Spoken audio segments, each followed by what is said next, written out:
generale Mario Mori. Fino a poco tempo fa, questo nome non mi riportava a niente. Quando sentivo storie come quella di Rina o Aldo Moro, mi sembravano così distanti. Generale, mi faccia capire, io non so se sia vero, ma c'è chi sostiene che lei sia uno fra gli uomini più potenti d'Italia. Non tanto solo per gli arresti importanti, Totorina, la colonna romana delle Brigate Rosse, eccetera, ma perché fra servizi segreti, raggruppamento operativo speciale dei carabinieri, e versioni di destra e versioni di sinistra, mafia, droga, eventi oscuri della storia italiana, lei ha visto e sa cose che attraversano mezzo secolo di vita del paese. Se l'informazione è potere, lei è dunque un grande uomo di potere. È così, è un'immagine... Beh, l'informazione sì è potere, però l'informazione deve essere sfruttata per diventare potere. Io penso che non ho mai voluto e non ho mai concepito questo modo di sviluppare la mia professione con quest'ottica.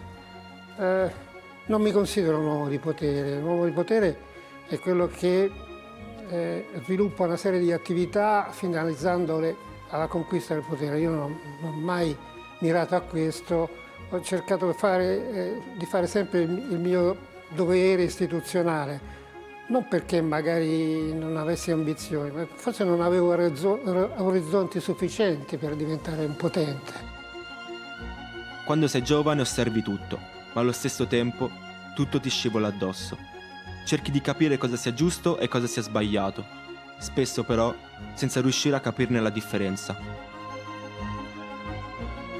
Ricorda qualche frase, qualche insegnamento di questo padre, immagino questo papà un po' arcigno, a cui lei dava del lei? Ma guardi, è una vicenda che mi è rimasta impressa perché poi mi sono dovuto confrontare con certe realtà. Insomma, ogni volta che veniva a Natale, venivamo lì a Spezia, veniva a trovare mio padre, si abbracciavano proprio, un personaggio che insomma mia madre definiva, senza conoscerci, un losco figuro. In effetti era un po' strano come personaggio così. Allora poi una volta mia madre gli ho chiesto: ma chi è questo? Dice: no, questo è il mio compagno di scuola, dice, è un anarchico, ma si può essere brave persone e cattivi elementi sia come carabinieri che come anarchici. E poi mi rivolse a me e dice: ricordatelo, capito? E che mi è rimasto impresso questo.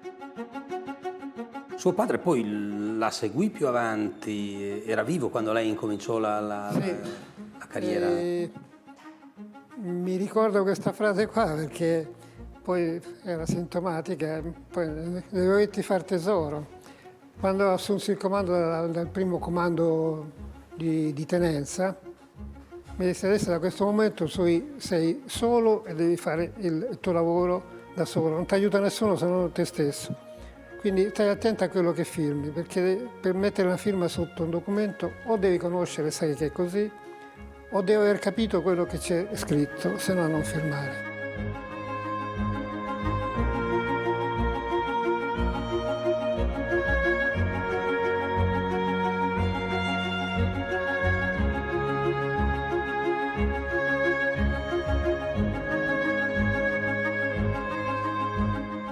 C'è però un aspetto suo anche nelle azioni, nelle indagini, nello studio, nell'intelligence, che è quello di una particolare attenzione, diciamo, alle dimensioni umane delle persone, se non altro per capirle.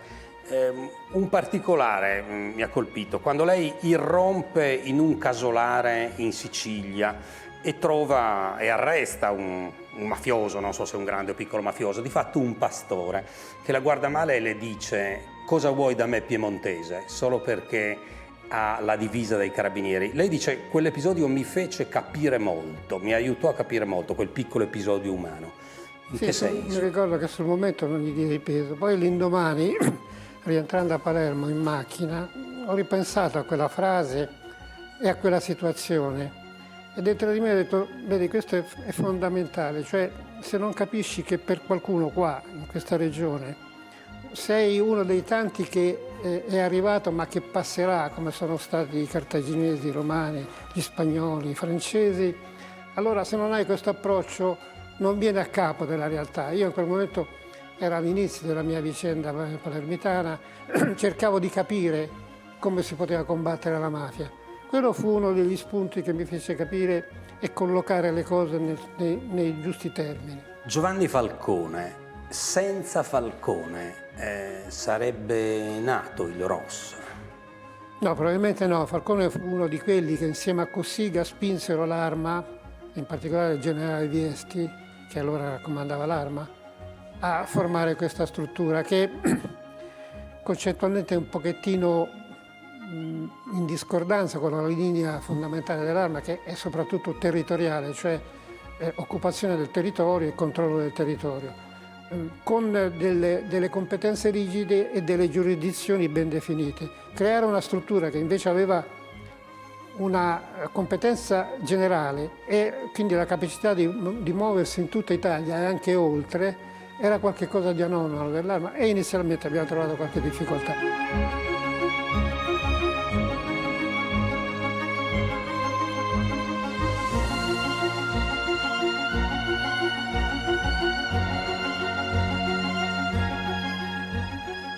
Falcone e diceva Cossiga hanno voluto il ROS. Sì. Cossiga, lei racconta, la svegliava alle 6:30 la mattina al telefono. Ma che vi dicevate con Cossiga alle 6:30 del mattino?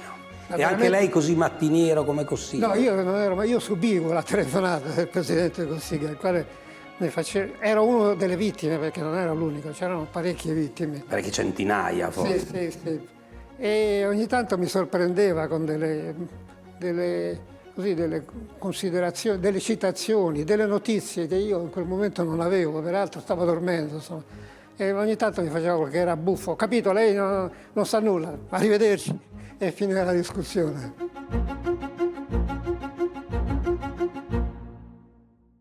Io ho conosciuto il generale Mori nell'87, dopo l'arrivo a Palermo dalla scuola ufficiale carabinieri. Ero assegnato al servizio di ordine pubblico in aula bunker e in quell'occasione conobbi l'allora colonnello Mori che comandava il gruppo Palermo I. Da quell'esperienza il generale mi selezionò e mi inviò a comandare il nucleo operativo della compagnia di Bagheria, dove diedi il cambio a un mio carissimo amico che era il capitano De Capri all'epoca, famoso capitano ultimo. Di lì ho proseguito praticamente ininterrottamente con il generale Mori fino al 2007, con brevi interruzioni, seguendolo poi al gruppo di Palermo, alla sezione omicidi e nel 90 con la costituzione del ROS, dove sono rimasto per 10 anni, quindi con tutta la permanenza del generale, e poi dopo una breve parentesi sono ritornato alle sue dipendenze quando lui è stato nominato direttore del SISDE all'epoca ed ero suo capo ufficio al servizio. L'esperienza con il generale è stata esaltante perché il generale Mori è il comandante che tutti i carabinieri vorrebbero avere. Non peraltro il nome di battaglia che il generale aveva al ROS, noi al ROS ognuno di noi aveva un nome di battaglia con cui veniva individuato, era appunto unico, proprio perché questo riassumeva un po' le sue caratteristiche. Non è scontato nell'Arma che il proprio comandante rispecchi certe caratteristiche, certe situazioni. Il generale Mori è stato un comandante sempre molto rigido, severo, però era il comandante, cioè la persona che non ha mai abbandonato i suoi uomini, che tutti sapevano essere sempre presente e che tu sapevi nel lavoro, nelle attività, anche nei momenti più tristi, di avere sempre alle tue spalle. E questo per chi fa un lavoro delicato come il nostro è una caratteristica pressoché fondamentale, ma anche pressoché unica, perché molto spesso il tuo superiore è con te finché tutto va bene, quando le cose poi si mettono male, molti superiori si dileguano e non ci sono. Quindi ecco perché da noi il generale era amato e chi non l'ha avuto comandante lo ha desiderato pur non potendolo avere. Mossad, CIA, servizi algerini, servizi egiziani fanno parte del suo bagaglio di frequentazione e conoscenza, e lo stesso i francesi, il KGB. Chi erano? Chi sono i più bravi? Intanto dobbiamo fare una distinzione netta e molto importante. Un conto è essere direttore, quindi operare in un contesto democratico, e un conto è operare in un contesto, diciamo, illiberale, chiamiamolo così. È molto facile essere direttore di un servizio di un paese che non ti dà dei limiti alla tua capacità operativa, e chi invece giustamente ti pone dei limiti di rispetto delle funzioni primarie di una società. Tutto ciò posto, nella prima categoria, quella di quelli che insomma si battono per sopravvivere, mettono senz'altro il servizio israeliano, che è estremamente efficiente perché ogni giorno combatte per la sopravvivenza del suo popolo e quindi non fa sconti a nessuno. Nelle altre categorie metto quelli che a mio avviso, tra le massime efficienze, quelli che a mio avviso sono i due servizi che originano da una storia imperiale, e sono l'Inghilterra e la Russia, che dall'800 questi due servizi si confrontano e si combattono, anche con sostanziale rispetto professionale l'uno dell'altro. Cioè, mi faccia capire, aver avuto alle spalle una storia di impero, non solo di Stato unitario, ma di impero, questo crea e determina, fa sì che ci sia un'intelligence, ci siano corpi speciali più efficienti. Ti dà una dimensione, una cultura, una comprensione anche storica dei fenomeni che molti altri, legacy per esempio gli americani, non hanno.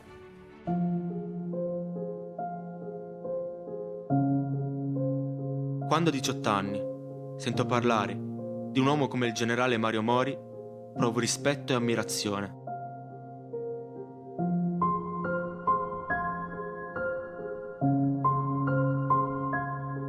Servizi deviati, nessuno, sempre tutto bene? Allora, io sui servizi deviati ho la mia teoria.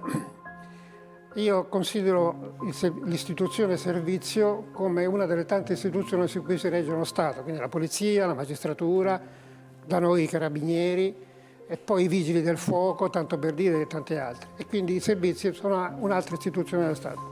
Io non penso che si possa accusare i vigili del fuoco di essere deviati, ma qualcheduno dei vigili del fuoco può commettere illeciti. Questi vanno puniti e condannati.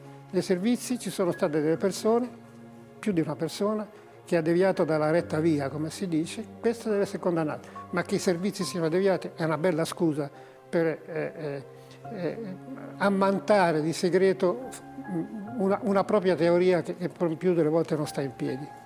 Beh, lei e il suo gruppo avete colpito anche a volte dentro gli stessi servizi, come se l'è vissuta umanamente questa vicenda? Guarda, io tra le persone che ho dovuto arrestare, proprio dovuto è la parola giusta, ho dovuto arrestare l'allora capo del SID, del SISMI, che era il generale Santovito, ed è stata un'esperienza non bella, perché come ufficiale arrestare un generale, un ufficiale generale, che non era un criminale, era uno che aveva fatto qualche cosa di illecito, che è un po' diverso. Il criminale per me è un'altra cosa. Il criminale è uno che è veramente dentro marcio.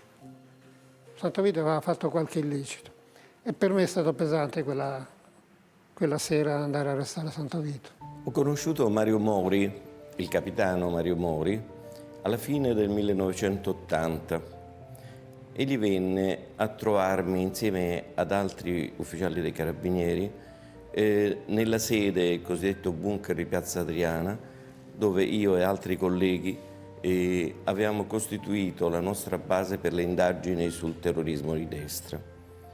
Egli venne per complimentarsi con noi per dei risultati che avevamo ottenuto nell'ambito delle indagini e per conoscere le modalità di organizzazione del nostro lavoro. Infatti per la prima volta in Italia e a Roma, alla Procura di Roma, noi avevamo creato per cercare di fronteggiare le indagini sul terrorismo nero che erano state in passato molto trascurate dalla polizia e dalla stessa magistratura, un pool di magistrati che insieme alla polizia giudiziaria si occupavano a tempo pieno delle indagini sul terrorismo nero. E Mario Mori venne appunto per congratularsi e per cercare di capire il meccanismo di organizzazione che ci eravamo dati.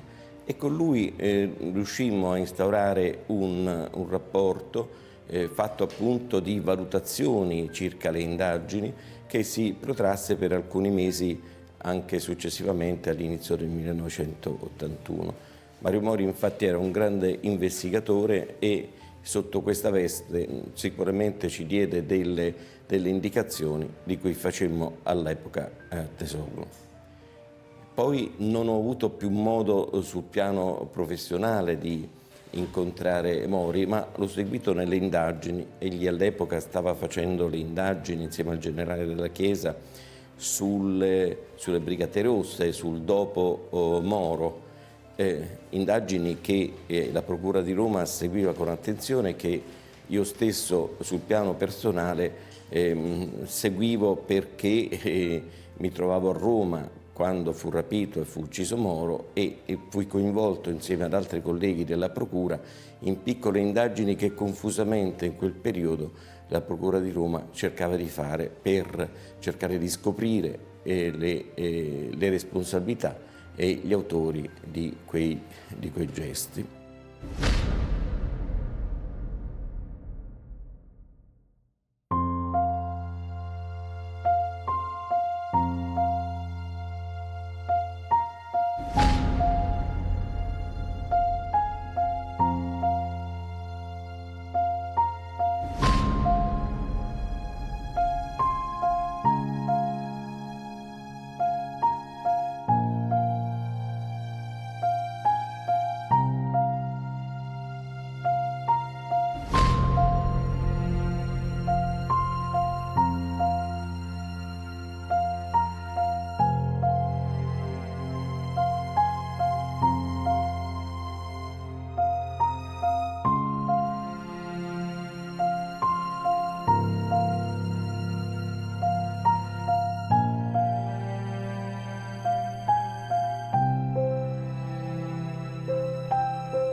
Trovarsi in via Fane non è mai un fatto normale, sono troppi ricordi, troppe emozioni. Fra queste 5 vittime del dovere io conoscevo personalmente il maresciallo Leonardi e quindi c'era anche qualche cosa di particolare. Ma è il giorno in cui per me lo Stato ha preso cognizione del pericolo che correva e ha cominciato a reagire. Quello è stato il primo giorno in cui lo Stato ha pensato di reagire, quindi è un giorno importante anche per la storia d'Italia.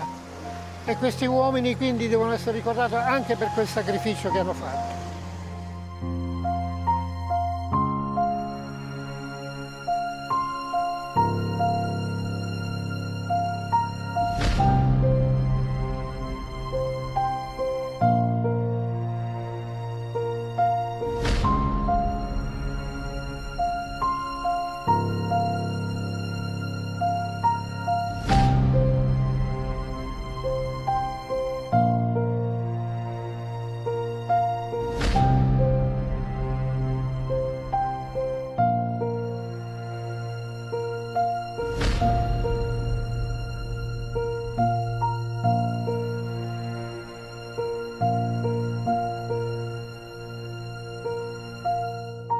Io di quei giorni ricordo Cossiga in Parlamento nei giorni del sequestro Moro con i capelli neri e un Cossiga dopo l'uccisione di Aldo Moro con i capelli bianchi. Lei vide il Cossiga invece in tutto quel periodo magari con coloro che si occupavano più direttamente delle indagini. Ma io conoscevo il Cossiga da quando da giovane capitano, lo ricevevo quando veniva a trovare il generale dalla Chiesa. L'ho rivisto poi durante le fasi del sequestro, in particolare il giorno del rinvenimento del cadavere di Moro, ancora me lo ricordo.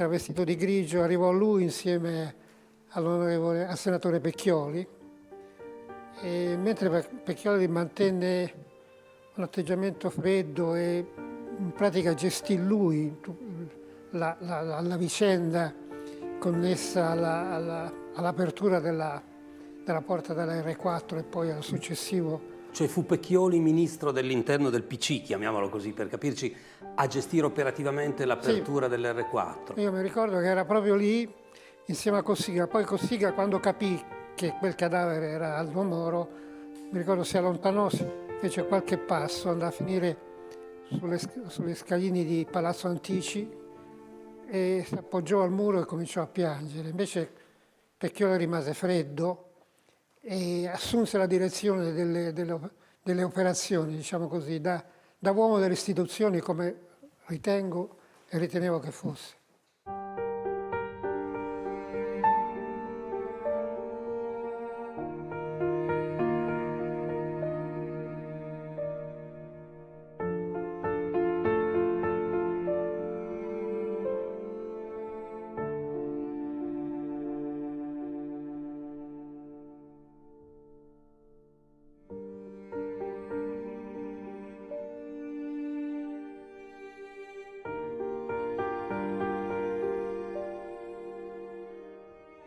Il ritrovamento del cadavere di Aldo Moro nella R4 Rosse fra la sede della DC e del PC a Roma. Cosa ricorda di quel giorno? Ricordo il senso di impotenza, di sfacelo che c'era dietro quel rinvenimento, dietro quella storia. Mi sembrava però la giusta conseguenza di un periodo di eccessivo lassismo da parte delle istituzioni nei confronti del movimento terroristico. Cioè avevamo raccolto quello che in pratica avevamo seminato. L'onorevole Moro è stato sequestrato dalle Brigate Rosse, tenuto prigioniero dalle Brigate Rosse, interrogato dalle Brigate Rosse, ucciso dalle Brigate Rosse. L'idea che si ha normalmente della parte contrapposta in una battaglia, come è stata quella ovviamente vissuta dall'Italia negli anni 70, tra il terrorismo di sinistra e gli apparati dello Stato, è sempre un'idea ideologizzata, è sempre un'idea estremamente sovradeterminata dall'ideologia. Quindi noi vedevamo l'altra parte come una parte estremamente efficiente, estremamente organizzata, estremamente determinata e anche ovviamente estremamente cattiva, perché se non si immagina il nemico come estremamente cattivo è difficile avere la determinazione necessaria a combatterlo. E quindi è stata, come dire, grande la mia sorpresa quando, conoscendo meglio il generale Mori, ho scoperto che avevo di fronte praticamente uno specchio, cioè una persona che aveva combattuto le sue battaglie, anche le sue battaglie contro il terrorismo, per delle istituzioni vissute nella loro astrazione, quindi nella loro perfezione astratta, non nella loro concretezza fatta da uomini particolari. Quindi l'idea dello Stato, non lo Stato qual era rappresentato da particolari uomini.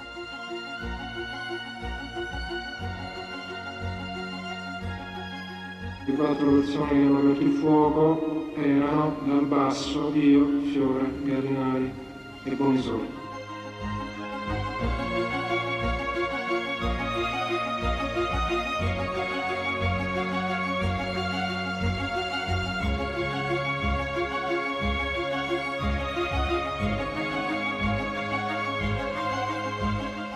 Io ho intervistato il generale Mori per la prima volta quando ho deciso di offrire alla magistratura una ricostruzione degli avvenimenti legati al sequestro Moro, perché vedevo che brancolavano completamente, in parte nel buio, in parte in una anche loro in una serie di eccessive approssimazioni. E poi durante tutti i sopralluoghi condotti assieme alla magistratura sui luoghi del sequestro Moro, lui seguiva ovviamente questi sopralluoghi assieme a tutti altri funzionari, sia magistrati che della pubblica, della polizia.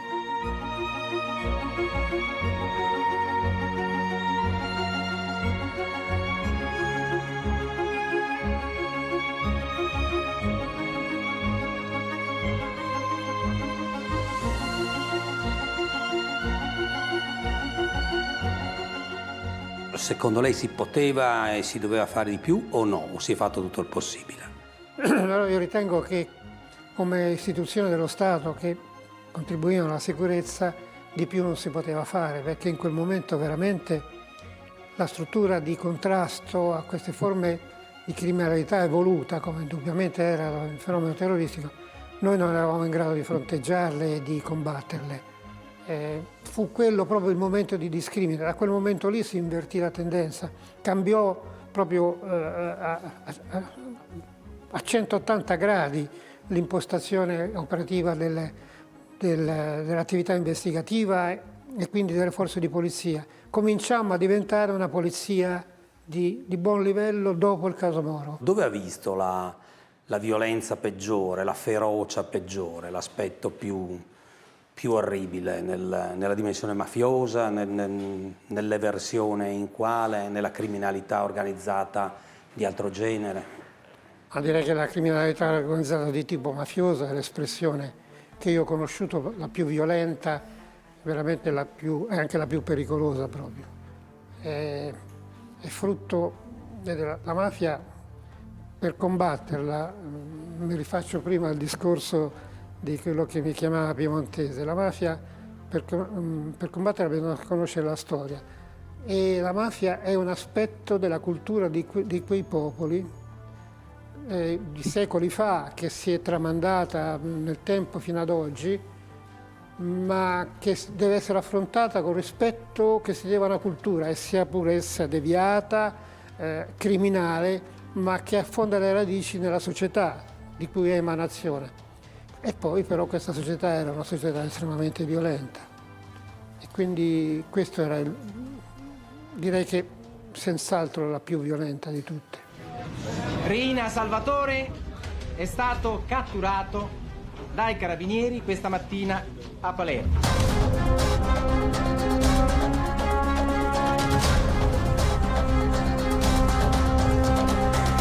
Lei arresta Totò Riina perché lo giura di fronte all'assassinio di Falcone. Cosa vi siete detti con Totò Riina il giorno dell'arresto? Ma nulla, io non ho parlato con Riina, non c'avevo nulla da dirgli, nemmeno lui aveva qualche cosa da dire. Io ricordo di quella mattinata il volto contratto di Riina quando arriva in caserma, fino allora circondato da gente in abiti borghesi, e finalmente vede qualche carabiniere che passeggiava nel cortile e ha un moto di sollievo perché capisce di essere stato arrestato dallo Stato e non sequestrato dai suoi nemici. Aveva avuto paura. Aveva avuto paura, certamente. Salvatore Riina può sembrare strano, ma che ne pensino moltissimi, per molti anni non era stato assolutamente cercato, non aveva nessun salvacondotto e nessuna autorizzazione a essere latitante. Di lui non si avevano foto, non si conosceva nulla, non si sapeva nulla, non si aveva nessun supporto informativo, per cui la sua ricerca era una ricerca random. Ogni tanto si facevano attività, si facevano operazioni, ma mai un gruppo era stato dedicato a questo compito.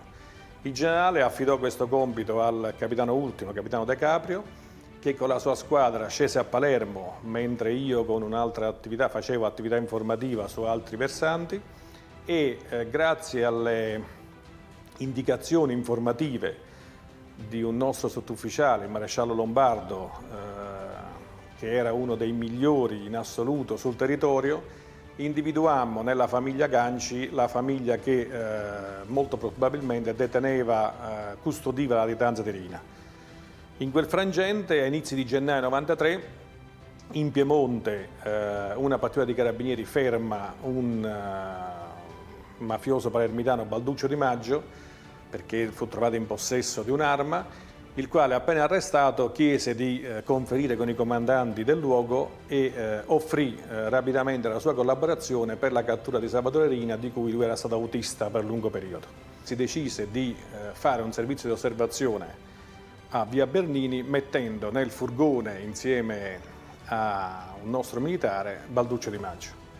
Ed effettivamente quella mattina prima entrò una macchina di cui Balduccio Di Maggio riconobbe Salvatore Biondino, autista di Riina, e pochi minuti dopo la stessa Citroen uscì dal cancello e Balduccio Di Maggio, con non poca emozione e forse timore, riconobbe nella persona a fianco del guidatore Salvatore Riina. Per cui il gruppo, che era col capitano Ultimo, seguì a distanza la macchina perché avevamo l'interesse a non bruciare il luogo in cui avevamo individuato la famiglia, e a distanza di qualche chilometro fermò e arrestò Totò Riina. C'è da dire che ne raccontino le cronache e i malinformati, noi abbiamo arrestato Riina che usciva dalla casa dove abitava la sua famiglia. Non abbiamo mai trovato il covo di Riina, cioè il luogo dove Riina ha trascorso la sua latitanza, perché Riina, come tutti i mafiosi di rango, non vive con la famiglia, ma viveva in un altro luogo che noi non abbiamo identificato, e che ne raccontino una serie di personaggi. La mattina dell'arresto Riina aveva al seguito una busta di plastica, cioè quelle proprio del supermercato, piena di appunti e di famosi pizzini, sui quali svolgemmo indagini e arrestammo successivamente decine di persone. Quindi l'archivio che Riina si portava dietro, perché era stato a trovare presumibilmente la moglie, come probabilmente faceva ogni tanto, fu interamente sequestrato e documentato.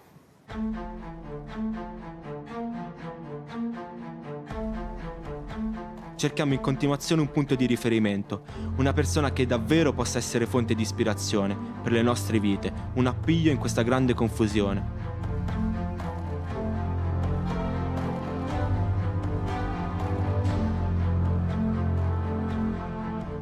Anche voi sbagliate, quanti errori può rimproverarsi? Di errori ne abbiamo fatti, ne ho fatti, ne facciamo tutti. Un errore operativo che forse la sorprenderà. Io ho fatto un grande errore. Nel giorno del maggiore successo della mia vita professionale, la cattura di Totò Riina, ho fatto un errore, perché non ho avuto la forza di continuare il pedinamento di Totò Riina.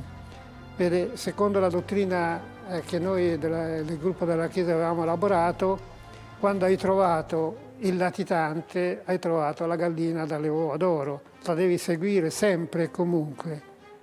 E quando quindi il capitano Ultimo mi segnalò che c'era il pedinamento che era in atto di Totò Riina, non ho avuto la forza di essere logico e coerente con la nostra dottrina. Se l'avessimo pedinato per altri 5 chilometri, se andava tutto bene, se non se ne accorgeva, se non succedeva nulla. Quindi Riina quella mattina partecipava a una riunione della commissione provinciale, li prendevamo tutti. Ripercorriamo un attimo questa inchiesta mafia appalti, i suoi protagonisti e come non riuscì ad approdare al colpo di grazia. Arrivata a Palermo mi trovai in una situazione, siamo nel 90, in pieno esito della seconda guerra di mafia, quindi della vittoria dei corleonesi, e non c'erano notizie che potessero far sperare di venire a capo del contrasto con Cosa Nostra. Cioè non avevamo fonti informative, non avevamo indagini. Allora io pensai che l'unico sistema, non avendo fonti, non avendo notizie, era quello di aggredire questa potenza, perché lì era una potenza sul piano economico. Sempre per il vecchio concetto che puoi togliere anche 3, 4, 5 latitanti e non gli fai un grande danno. Il grande danno per Cosa Nostra è colpirla negli affari, nel dato economico. E ci venne dietro subito Giovanni Falcone, che allora era giudice istruttore, poi diventò aggiunto alla Procura di Palermo, che capì questo film, questa importanza e ci aiutò, ci sostenne nelle indagini.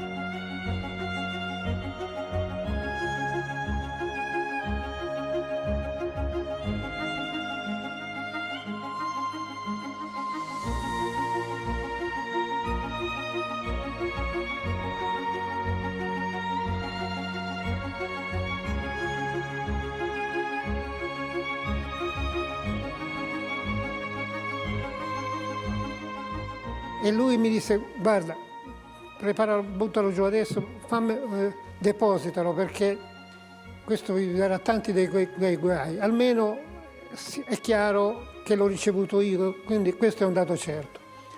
A malincuore lo facevamo perché non era ancora completo indubbiamente il rapporto. Comunque questo rapporto passò subito nel dimenticatoio. Non se ne seppe più nulla per mesi. La cosa mi innervosì un po', e allora ero un pochettino più nervoso di adesso. E quindi cominciarono delle discussioni fino a che noi avevamo individuato 44 posizioni importanti, fino a che la Procura ne individuò 5 degne di un'ordinanza di custodia cautelare. Non era il problema di 4, di 5 o di 20, non era questo il nostro scopo. Il nostro scopo era di poter proseguire in profondità e sviluppare questa che era la prima fase di una serie di attività. Lo scontro con la Procura di Palermo avvenne quando, dopo gli arresti, gli avvocati difensori ovviamente chiesero di acquisire gli atti relativi ai propri difesi e invece di dare solo gli atti relativi ai singoli arrestati, fu dato tutto il rapporto giudiziario, che erano 970 pagine, più gli allegati, per cui in quel momento chi doveva sapere, cioè quindi anche la mafia, sapeva che cosa avevamo acquisito e dove potevamo andare a parare con le nostre indagini. Questo non lo sopportai, insomma, e ci fu la rottura in quel momento con la Procura di Palermo.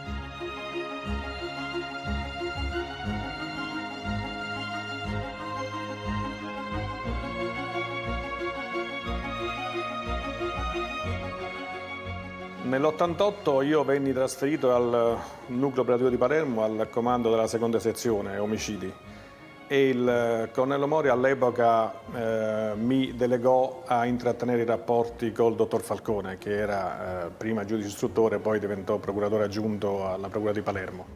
In quel periodo lui mi chiamò e mi disse sì, badiamo a quello che succede, badiamo alle attività quotidiane, ma noi dobbiamo puntare a individuare le attività economiche di Cosa Nostra e da quelle colpire in maniera diciamo così, dolorosa, efficace l'organizzazione mafiosa. E da lì nacque tutto il lavoro che poi sviluppammo con il dottor Falcone sulla cosiddetta indagine mafia appalti. Io restai con il dottor Falcone per tutto il periodo e nel 92, quando il dottor Falcone, dopo il trasferimento al Ministero della Giustizia, divenne direttore degli affari penali, noi eravamo ancora a Palermo quando avvenne l'attentato.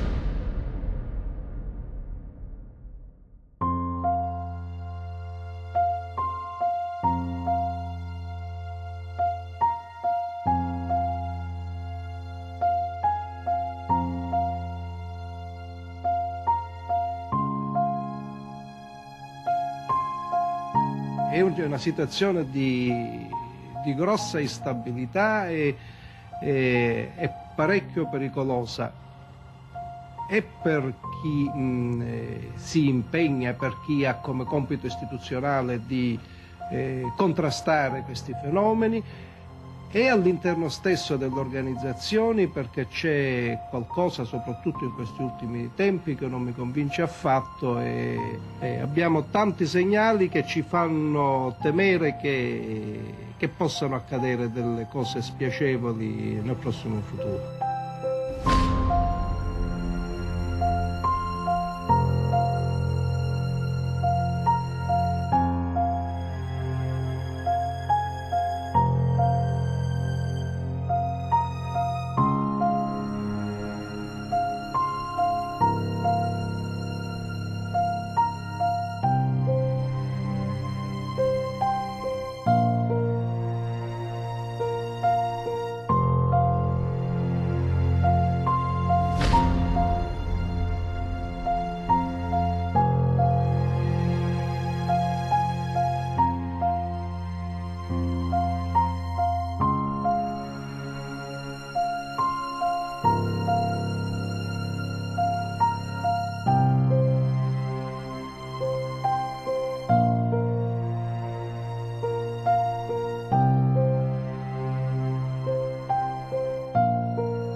dopo l'assassinio di Giovanni Falcone, Paolo Borsellino chiede di vedere lei e il capitano De Donno. Cosa vi dite? Cosa vi dice? Allora, siamo verso la fine di giugno del 92, quindi una ventina di giorni prima della morte, più 25 giorni prima. Borsellino mi telefona e chiede di vederci e espressamente mi chiede di far venire anche il capitano De Donno. Chiede però, dice, però non ci vediamo in tribunale, dice, vediamoci a qualche altra parte. Io vengo al comando carabinieri. Mi ricordo, erano 2 del pomeriggio, una giornata caldissima, lui arrivò e in pratica lui ci disse, guarda, io ho parlato a lungo con Giovanni Falcone per quanto riguarda l'inchiesta mafia appalti. La ritengo come, se non la causa, certamente una delle concause della morte di Giovanni Falcone. E comunque è uno strumento investigativo eccellente. Quindi vorrei continuare. Lei mi può mettere a disposizione il capitano De Donno e la sua squadra per continuare questa indagine? Senz'altro sì. E lui mi disse anche i tempi, dice guardi adesso io il 10 luglio devo andare in Germania per una rogatoria, peraltro dice con un'indagine che avete fatto voi, si trattava dell'arresto di un latitante della Stidda, è un'organizzazione collaterale a Cosa Nostra. Dopo dice quando torniamo ci rivediamo qua a metà luglio e cominciamo a sviluppare l'inchiesta.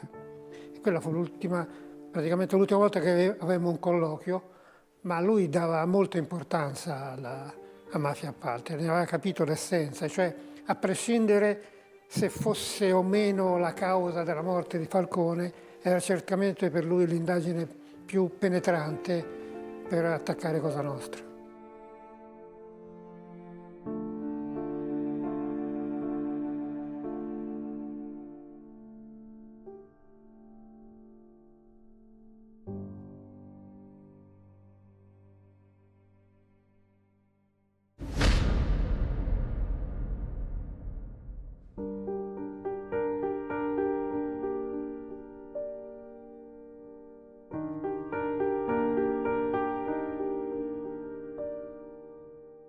Credo ancora profondamente nel lavoro che faccio. So che è necessario che lo faccia, so che è necessario che lo facciano tanti altri assieme a me e so anche che tutti noi abbiamo il dovere morale di continuarlo a fare senza lasciarci condizionare dalla sensazione che ho financo, vorrei dire, dalla certezza che tutto questo può costarci caro.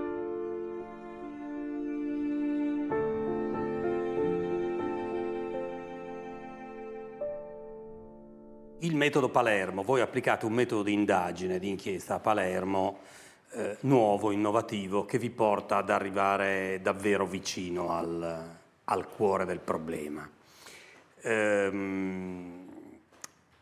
Detto questo, siete allontanati in qualche modo da Palermo e a Palermo avete anche qualche problema. In compenso questo metodo ha funzionato molto bene a Napoli in Campania, in particolare con un'inchiesta, e in Calabria, nella difficile, ostica Calabria.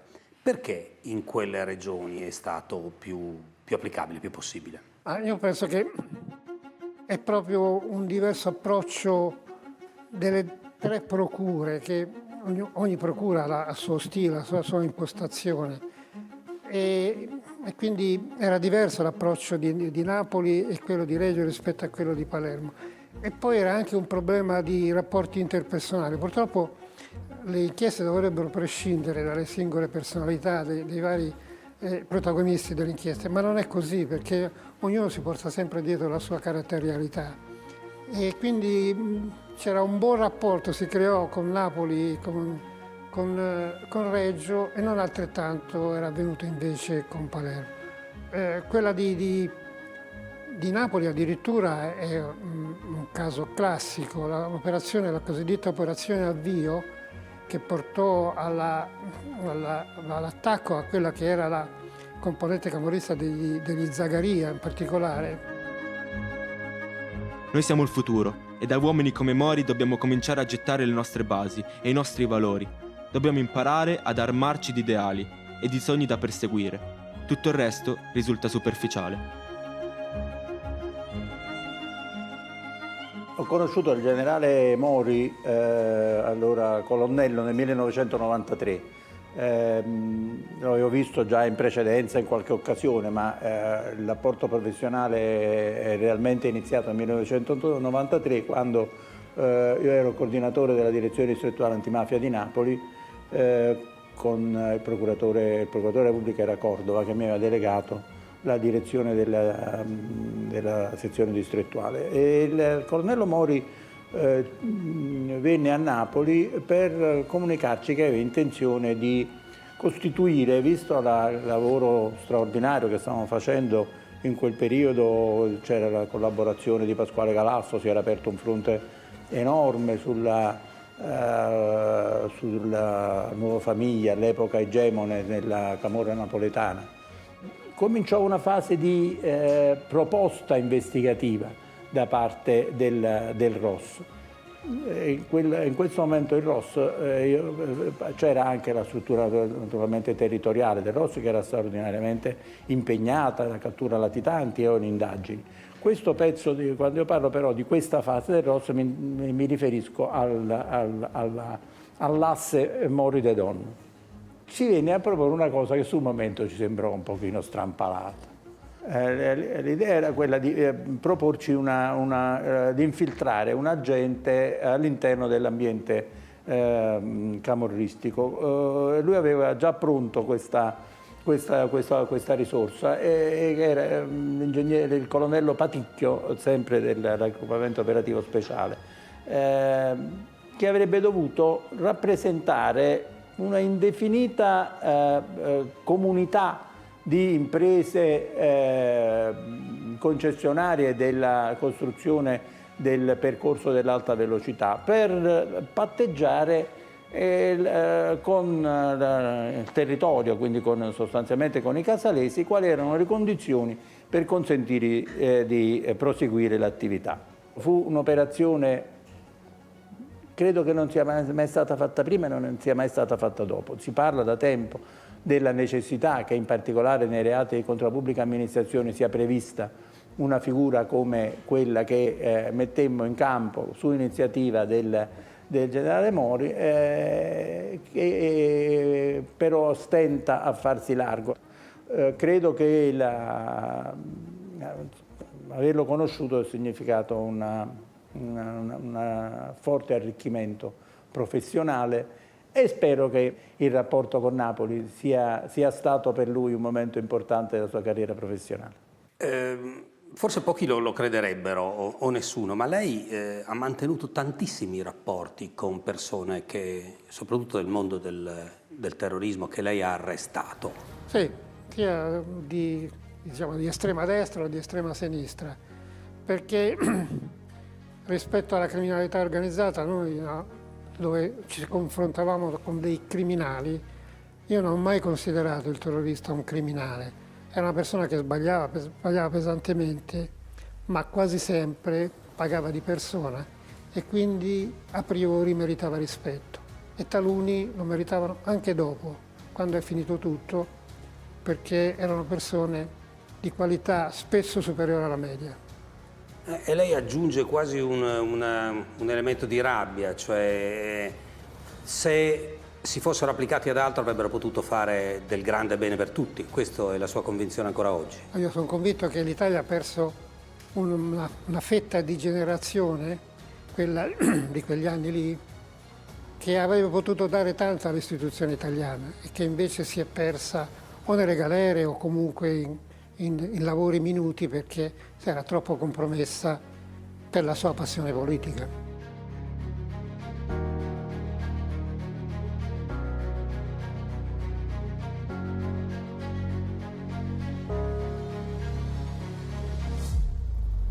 Il mio ricordo del generale Mori è di 38 anni fa, adesso il 21, la notte fra il 21 e il 22 luglio del 79, pertanto ecco, 38 anni fa, ebbi il piacere e dispiacere di conoscere all'epoca il capitano Mori, che era il comandante di sezione. E fu quella notte il mio primo impatto con il capitano. Fu un impatto positivo. Assurdo dirlo, sì, ma perché trovai un ufficiale non arrogante che si rapportava a me, forse perché ancora non era chiara la mia posizione politica, i reati che avevo commesso, ma lui mi ha trattato con grandissimo rispetto. E quello è stato il mio primo impatto con il capitano. Fu un impatto positivo perché vedevo quello che era per me l'avversario, mai pensato a nemici le forze dell'ordine. L'avversario che avrei potuto anche uccidere in caso di scontro a fuoco, ma un avversario degno di questo nome, difensore di certi valori. Io difendevo i miei, sbagliati, ma li difendevo. E questo ha iniziato a segnare così il rapporto fra me e il generale. E poi nel tempo si è sviluppato anche quando chiesi un colloquio. Chiesi un colloquio direttamente con lui perché volevo iniziare un discorso così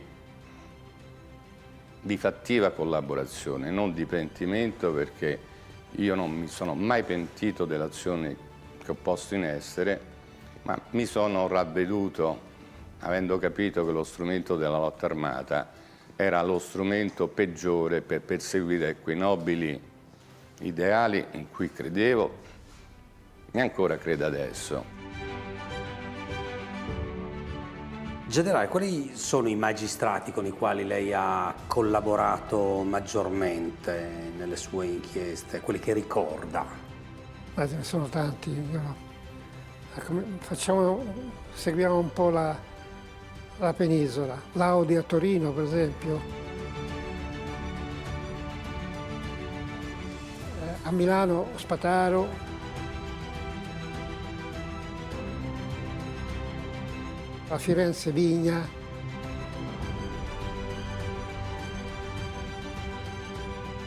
A Roma, Sica. Gallucci. A Napoli, Mancuso.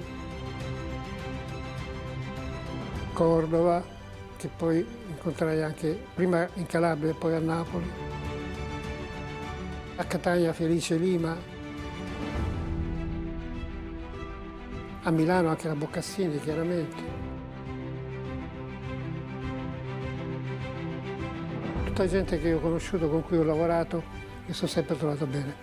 Ha un peso cruciale nelle inchieste il rapporto con il magistrato. È fondamentale, perché se c'è intesa, se si lavora in sintonia, si ottiene il massimo. Se ognuno ha delle riserve mentali e non si fida completamente del suo interlocutore, il rendimento è sempre inferiore a quello che potrebbe essere.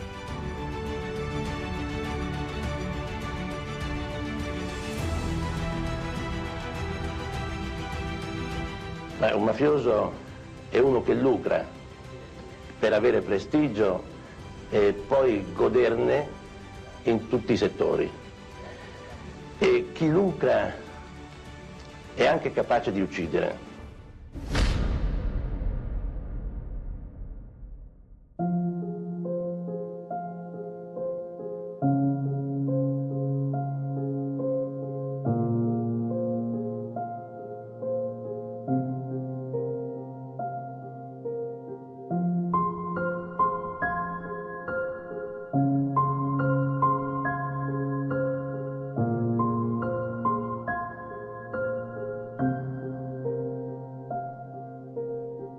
Chi era Dalla Chiesa?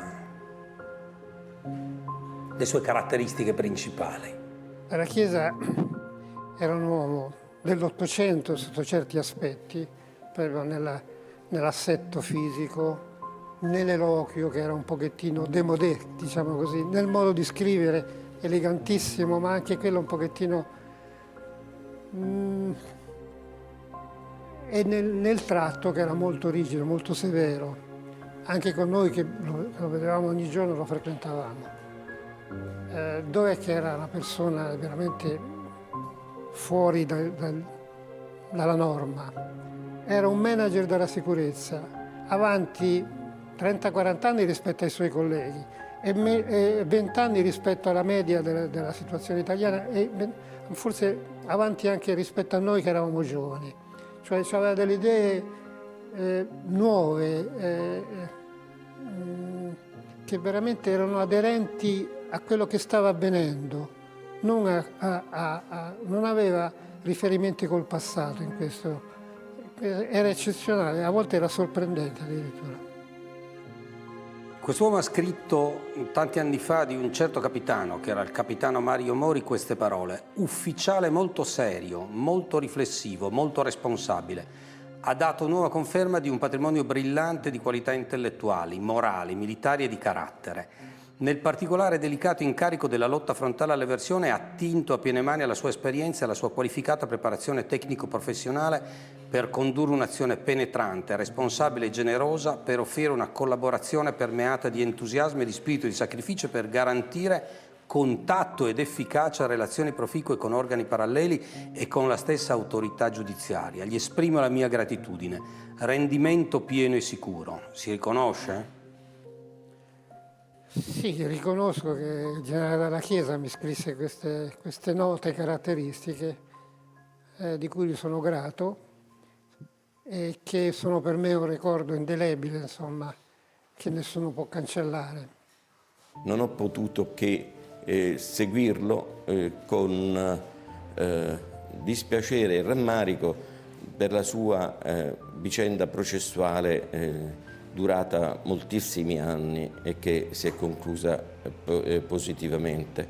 È una vicenda processuale dolorosa, ma dolorosa credo per un paese che alla fine confonde spesso degli eroi che non vogliono essere eroi, ma che potrebbero esserlo se valutati con spirito oggettivo, in cui l'eroe non è una figura retorica, ma è qualcuno che nel svolgere il suo lavoro con abnegazione, con silenzio e con intelligenza.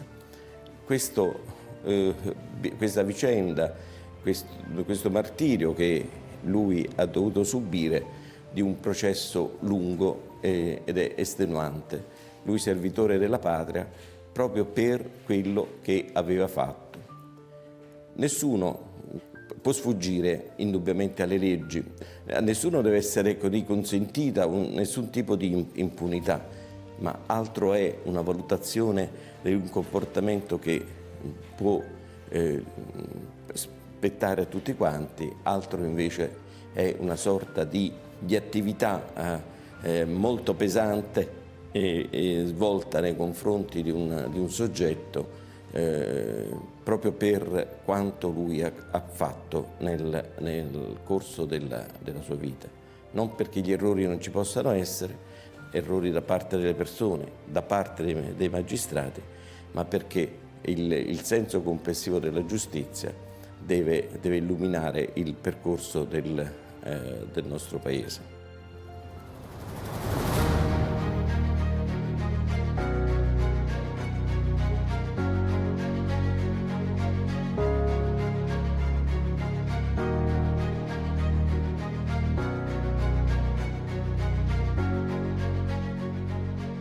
Durante la mia vita militare, direi di investigatore, ho avuto il privilegio di conoscere 3 persone fondamentali, non soltanto per me, ma per la società.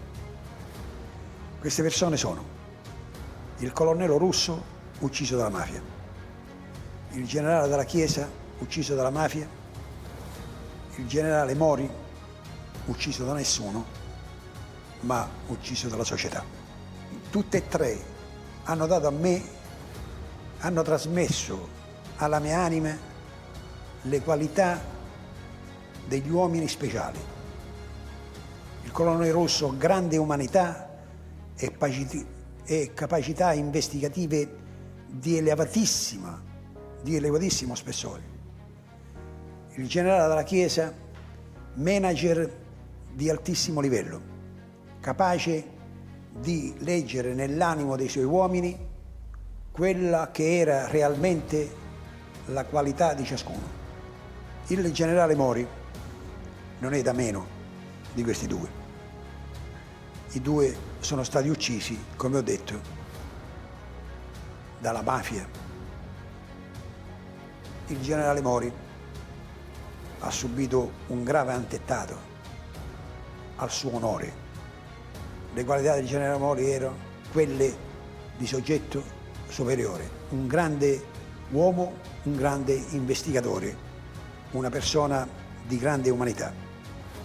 E mi sentivo io male vederlo seduto lì al banco degli imputati e ho aggiunto, laddove il generale Mori dovesse in quest'aula essere domani condannato di quel nulla che a lui viene contestato, io stesso mi sento colpevole della stessa cosa. Nello sguardo di Mario Mori mi ha sorpreso la fierezza di un uomo che ha dedicato la vita ai propri ideali. Ed è lo stesso sguardo che immagino avessero Falcone e Borsellino.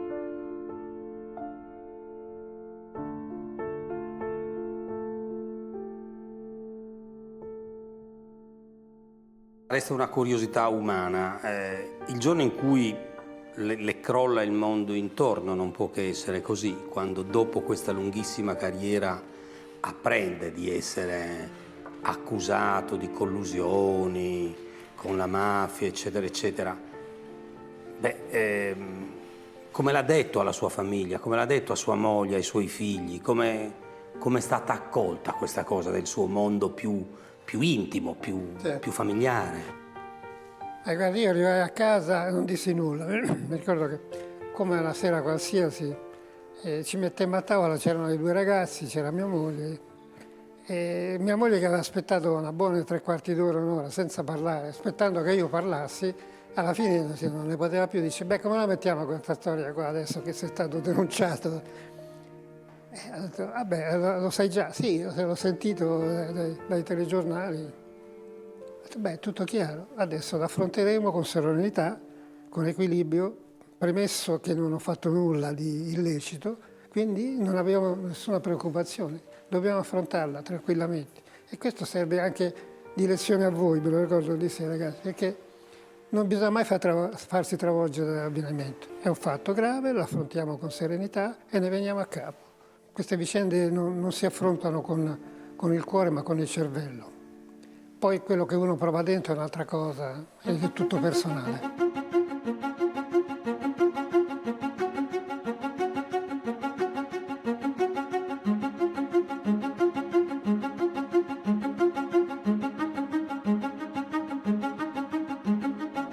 Il generale Mario Mori.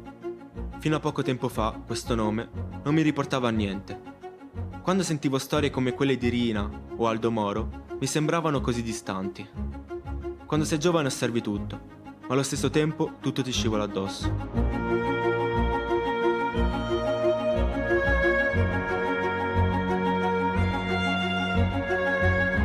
Cerchi di capire cosa sia giusto e cosa sia sbagliato, spesso però senza riuscire a capirne le differenze. Cerchiamo in continuazione un punto di riferimento, una persona che davvero possa essere fonte di ispirazione per le nostre vite. Un appiglio in questa grande confusione.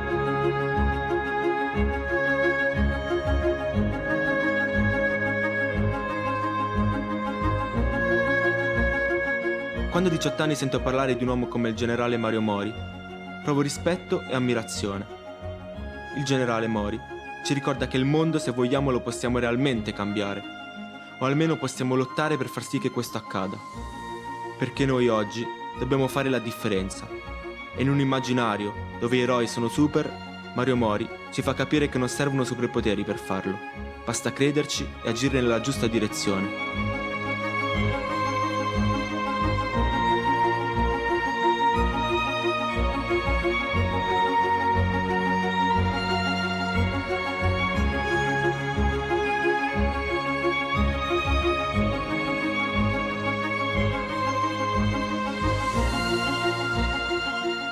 Noi siamo il futuro e da uomini come Mori dobbiamo cominciare a gettare le nostre basi e i nostri valori.